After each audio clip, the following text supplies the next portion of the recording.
कहते हैं सूर्य उदय के पहले आपके घर में झाड़ू लग जाए, आपका मेन गेट खुल जाए, खिड़कियां खुल जाएं और सूर्य का पहला प्रकाश यदि आपके घर पे आया, तब तो आपके घर में सुख शांति और समृद्धि की कभी कमी हो नहीं सकती। जीवन में दुख वो लोग पाते हैं जिनके 7 बज गए, सूर्य भगवान आ गए, अभी तक दरवाजा नहीं खुले, खिड़कियां नहीं खुली, सो रहे हैं, राक्षस राज अभी सो रहे हैं। 7 बज गए, सूर्य भगवान सिर पे चढ़ रहे हैं, अभी तक आप सो रहे हैं। क्या ये हमारी सभ्यता, हमारा संस्कार है? ना, हमारे संस्कार हैं जब हम छोटे थे ना, ये दास अपनी बात कर रहा है, जब हम 10 वर्ष के थे तब हम मंदिर में पूजा करते थे। हम मंदिर में, हमारे पिताजी मंदिर में पुजारी थे, एक मंदिर की पूजा करते थे। तो हम जब 10 साल के थे तब हम 4 बजे स्नान करके, 5 बजे पूजा खत्म करके और 5 से 6 बजे तक में सुंदर कांड का रोज पाठ करते थे, हनुमान चालीसा का रोज पाठ करते थे, रोज पाठ करते थे। 6 बजे, सवेरे 6 बजे मंदिर की पूजा और पाठ करके बाहर आ जाते थे अपने काम के लिए, और 6 बजे बाहर आकर गाय के लिए घास लेने के लिए खेत चले जाते थे। चारा काट करके गाय को खिलाते थे, फिर नाश्ता करते थे, फिर रोटियां, नाश्ते में रोटी और अचार खाते थे। हाँ, कभी गुड़ भी खा लेते थे रोटी के साथ। ये दिनचर्या थी। पहला काम हमारा भगवान को धन्यवाद देना होना चाहिए, गौ सेवा होनी चाहिए। ये हमारे संस्कार, हमारा रक्त, हमारे रक्त में है ये। बिना पूजा किए अच्छा ही नहीं लगता। तो क्या करो, सूर्य उदय के पहले, सूर्य भगवान कब उदय हो रहे हैं? लगभग आप 5:30 बजे बिस्तर त्याग। बिस्तर त्यागने के पीछे भी कारण कैसा है, कैसे त्यागना है? डायरेक्ट उठ के चलना नहीं है। सबसे पहले जैसे ही आपकी आंख खुले, आंख खोलते ही राम नाम ते ही सुमिरन कीन्हा, हृदय हरस कपि सज्जन चीन्हा। यही सन हठ करी हूँ पहचानी, साधु ते हो ही न कारज हानि। हनुमान जी जब लंका में गए और विभीषण की कुटिया पर गए, तो विभीषण सवेरे 4 बजे जागे, और जागते ही उन्होंने क्या बोला?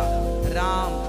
अर्थात आप जब जागे तो जागते ही राधे कृष्ण, सीताराम, श्रीमन नारायण, भगवान का नाम हरे कृष्ण कृष्ण कृष्ण हरे जपें। भगवान का नाम लेते हुए बिस्तर से उठें, उठकर बैठ जाएं। बिस्तर पर सीधे पड़े थे, उठ के बैठ गए। बैठकर क्या करना है? भगवान का नाम, हे प्रभु आज का दिन आपने दिया उसका धन्यवाद। फिर दोनों हाथ का ऐसे मंथन करना चाहिए, और जब हाथ गर्म हो जाए तो फिर हमें हथेली को ऐसे खोलना चाहिए।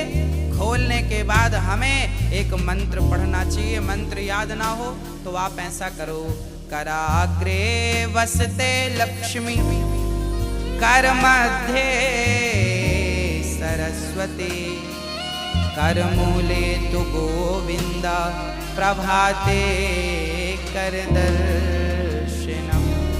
कराग्रे वसते लक्ष्मी, कर के अग्रभाग में लक्ष्मी का वास होता है। यहाँ कराग्रे वसते लक्ष्मी, कर मध्य सरस्वती, यहाँ सरस्वती का वास होता है, और पूरे हाथ में भगवान कृष्ण का, नारायण का वास होता है। कर मूले तो गोविंद, तो दोनों हाथों का मंथन, यहाँ लक्ष्मी का ध्यान सवेरे करेंगे तो आपके घर में लक्ष्मी आएगी, सवेरे से ध्यान होगा। सरस्वती का चिंतन करेंगे तो आपकी वाणी से दिन भर कोई गलत शब्द नहीं निकलेगा, गलत वाक्य नहीं निकलेगा, गलत विचार नहीं निकलेंगे, आपकी वाणी से कोई दुखी नहीं होगा। और गोविंद का ध्यान करेंगे, मेरे नारायण, मेरे कृष्ण का ध्यान करेंगे तो आपको सब कुछ मिलेगा। तो पहले दोनों हाथों का मंथन करके दर्शन करें, फिर दोनों हाथों का मंथन करके जब हाथ गर्म हो जाए तो अपने चेहरे पर लगाएं। अपने नेत्रों पे वो हाथ लगाएं और उसके बाद सबसे पहले उठकर आप अपने बच्चों को ये चीजें समझाएं। सबसे पहले उठकर आप पृथ्वी माता को प्रणाम करें।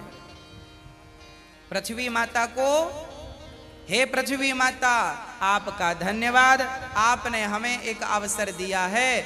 आपके ऊपर हम कितना पाप करते हैं, हाँ, मलमूत्र जैसी गंदगी त्यागने के लिए हम मजबूर हैं। माँ, हमें क्षमा करना। पृथ्वी माँ को प्रणाम करना चाहिए। उसके बाद आप अपना पांव बिस्तर के नीचे रखें। हाँ, उसके बाद बिस्तर के नीचे पांव रखें और सबसे पहले सवेरे बढ़िया सा पानी पेट भर के पीना चाहिए। मैं थोड़ा स्वास्थ्य की बात भी आपके लिए कर दूं। बच्चों को तो जानकर रात के तांबे का बर्तन, जानते हैं, कॉपर, तांबे के लोटे में धुलकर पानी भर दो, उसे ढक दो और वही तांबे के बर्तन में जो रात भर से पानी पड़ा था उस पानी को सवेरे बच्चों को पिलाओ। वो तांबे के पात्र का जब पानी बच्चे पिएंगे तो वो बच्चों की बुद्धि प्रखर होगी, बच्चे प्रखर बुद्धि वाले होंगे। यदि आपके घर में चांदी का सिक्का है तो आप लोटे पर चांदी का सिक्का भी डाल सकते हैं, नहीं है तो कोई बात नहीं। चांदी का सिक्का जब लोटे पे डालेंगे और उसमें पानी भरेंगे, पानी का स्पर्श चांदी और तांबे से जब होता है तो पानी शुद्ध हो जाता है, पानी के दोष समाप्त हो जाते हैं और पानी की शक्ति बढ़ जाती है। अरे फिल्टर करने वाली मशीनें जो आपने घर में लगवा रखी हैं, आरओ, ये क्या करते हैं? ये पानी वेग से जाता है, टकराता है, टकराने से पानी की शक्ति घटती और बढ़ती है। सबसे ज्यादा शक्तिशाली पानी कौन सा? झरने का पानी। गंगा का पानी शक्तिशाली क्यों है? क्योंकि वो हजारों किलोमीटर की यात्रा करता है, पानी पत्थर से टकराता है, उसकी शक्ति बढ़ जाती है। तो चांदी और कॉपर की जब पानी स्पर्श करता है तो उसकी शक्ति बढ़ जाती है। वो पानी आप अपने बच्चों को पिलाएं, आप पिएं। 1 लीटर पानी सुबह बच्चों को पिलाएं उठकर, और बच्चों को जब पानी पिलाएंगे, पेट में पानी जाएगा तो पेट की सारी गंदगी साफ होगी। आप अपनी क्रियाओं से निवृत्त हों और उसके बाद आप स्वच्छ कपड़े पहने और सबसे पहले हिंदू परंपरा के अनुसार 1 लोटे में जल भरें, तांबे के लोटे में, और सबसे पहले बच्चों के हाथ से 1 लोटा जल सूर्य भगवान को चढ़वाएं। जिसकी बुद्धि बिल्कुल शून्य है, जिन बच्चों की बुद्धि कम है या शून्य है, ऐसे बच्चे यदि जल चढ़ाएं तो उनकी बुद्धि प्रखर हो जाती है सूर्य नारायण की कृपा से। आप सभी बच्चों को, हम सब हिंदुओं को, चाहे वो स्त्री हो या पुरुष हो, बालक हो या बालिका हो, सबको सूर्य भगवान को जल चढ़ाना चाहिए। कैसे चढ़ाएं? ओम सूर्याय नमः, आदित्याय नमः, भौमाय नमः, खगाय नमः, भास्कराय नमः। सूर्य भगवान के 12 नाम आप ले लीजिए और जल चढ़ाइए, सूर्य भगवान को प्रणाम कीजिए। खड़े खड़े 7 बार घूम जाइए, प्रदक्षिणा कीजिए। सूर्य भगवान की 7 परिक्रमा होती हैं, 7 प्रदक्षिणा कीजिए सूर्य भगवान की। और उसके बाद यदि आप पति पत्नी में कोई खटापटी चल रही है, झगड़ा चल रहा है, तो आप भी जल चढ़ाएं सूर्य भगवान को, पर उसमें आप थोड़ा सा गुड़ डाल लें, गुड़, मीठा पानी। जब मीठा जल चढ़ाएंगे सूर्य भगवान को तो आपके रिश्तों में मिठास बनी रहेगी। और मैं आपको बता दूं कि आप अपने बच्चों को जो जल चढ़वाएं वो सादा जल ना चढ़वाएं, उसमें थोड़ी कुमकुम डाल लो, रोली लाल कर लो पानी को, लाल पानी सूर्य भगवान को चढ़ाओ। रंगीन पानी सूर्य भगवान को, या चंदन घिस के डाल लो, एक केसर का पत्ता डाल लो, ऐसा रंगीन पानी जब सूर्य भगवान को चढ़ाएंगे तो आपके जीवन में भी नाना प्रकार के भक्ति के रंग, प्रेम के रंग, ज्ञान के रंग चढ़ेंगे।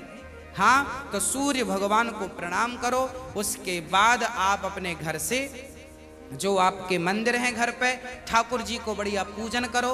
एक थाली साफ करो, थाली में बढ़िया सा एक स्टार बनाओ, चंदन का स्टार बनाओ, चंदन से स्टार बनाओ। उस स्टार, चंदन से स्टार बनाकर बीच में ओम ओम ओम लिखना चाहिए। और फिर जो खंड बचेंगे ना, स्टार बनाएंगे तो बीच में ओम लिखेंगे। आजू बाजू जो खंड बचेंगे उनमें आपको लिखना है या तो आप लिखें श्री राधा कृष्णाभ्याम नमः, या तो आप लिखें श्रीमन नारायण, है ना। आपके जो भी इष्ट हैं उनका नाम लिखें। श्री राधा एक खंड में लिखें श्री, फिर एक में रा, फिर धा, फिर राधा हो गया, फिर श्री कृष्णाभ्याम नमः ऐसा लिखें। श्री सीतारामाभ्याम नमः भी लिख सकते हैं। ऐसा लिख के फिर लड्डू गोपाल जी को उस पर बिठाओ। ठाकुर जी आपके घर पे होंगे ना लड्डू गोपाल जी, आपने जब वो स्टार पर ये सब बना लिया तो वो यंत्र बन जाता है। उस यंत्र को जल डालकर पहले प्रणाम कीजिए, जल डाल के प्रणाम करके फिर उसे आप प्रेम से प्रणाम कीजिए और प्रणाम करके फिर ठाकुर जी को बिठाइए। ऐसे देखिए टीवी पे दिख रहा है, ऐसे आपको बनाना है, ऐसे आपको बना के ओम, फिर उसमें तुलसी का पत्ता चढ़ाइए लिख करके सब में, और फिर उसको प्रणाम कीजिए, जल चढ़ाइए, तुलसी चढ़ाइए। ये एक यंत्र बन गया और इसे प्रणाम कीजिए। फिर इसके ऊपर ठाकुर जी को बिठाइए, गोविंद को बिठाइए, बिहारी जी को बिठाइए और बिठाकर फिर उन्हें स्नान कराइए, प्रेम से स्नान कराइए। कैसे स्नान कराएं? ऐसे स्नान कराएं और बोलते रहिए श्रीमन नारायण नारायण नारायण, कुछ नहीं आए तो नारायण नारायण, कीर्तन करते श्रीमन नारायण नारायण। ऐसे जल चढ़ाओ। जल चढ़ाने के बाद भगवान को अपनी गोद पर बिठाओ। अपनी गोद पर बिठाकर बड़े प्रेम से उन्हें बढ़िया कपड़े से पोंछो, साफ करो। बच्चे को भी आप नहला के पोंछते हैं, बच्चे को बढ़िया पोंछिए, उन्हें साफ करिए। और जब भगवान को आप बढ़िया से साफ करें उसके बाद उन्हें उनकी आसन पर बिठावें और आसन पर बिठाने के बाद उनको फिर बढ़िया से वस्त्र पहनावें और वस्त्र पहनाने के बाद उनका श्रृंगार करें। श्रृंगार करने के बाद जब पूरा श्रृंगार हो जाए तो ठाकुर जी को दर्पण दिखावें, है ना। फिर भगवान जी को दर्पण, आप लोग भी दर्पण देखते हैं कि नहीं? ऐसे ही ठाकुर जी को दर्पण दिखाना चाहिए। प्रभु देखिए आज दास ने आपका ऐसे श्रृंगार किया है, ये आपका श्रृंगार है, ऐसे दर्पण दिखाओ भगवान को। हाँ, भगवान को बढ़िया सा दर्पण दिखाओ। भगवान को दर्पण दिखाकर फिर उनको प्रणाम करो और प्रणाम करते हुए कहो त्वमेव माता। बोलो मेरे संग सभी लोग, बोलो त्वमेव माता च पिता त्वमेव, त्वमेव बन्धुश्च सखा त्वमेव, त्वमेव विद्या द्रविडं त्वमेव, त्वमेव सर्वं मम देव देव। हाथ जोड़कर भगवान से कहो हे प्रभु आप ही हमारी माँ हैं, हे प्रभु आप ही हमारे पिता हैं, हे गोविंद आपके सिवा हमारा इस सृष्टि में कोई नहीं है। हे प्रभु माना कि मैं अपराधी हूँ, माना कि मैं पापी हूँ, पर मुझे स्वीकार करना आपका ही काम है भगवान। हे नाथ मैं आपको कभी भूलूं नहीं। एक बार जरा सभी बोलिए हे नाथ मैं आपको कभी भूलूं नहीं, हे नाथ मैं आपको कभी भूलूं नहीं। हे प्रभु मैं सदा आपका स्मरण करता रहूं, सदा आपका चिंतन करता रहूं। हे नाथ मैं आपको कभी भूलूं नहीं। ऐसी हमें प्रार्थना करनी चाहिए, भगवान को प्रणाम करना चाहिए, बढ़िया सी आरती उतारनी चाहिए, बढ़िया सा भोग लगाना चाहिए और बढ़िया आरती उतार कर देखो भोग भगवान को, कई लोग ना भोग ऐसी रख देते हैं, ऐसे नहीं, भगवान को एक एक तोड़ करके जैसे हम बच्चों को खिलाते वैसे हमें खिलाना चाहिए, भोग ऐसे लगाना चाहिए।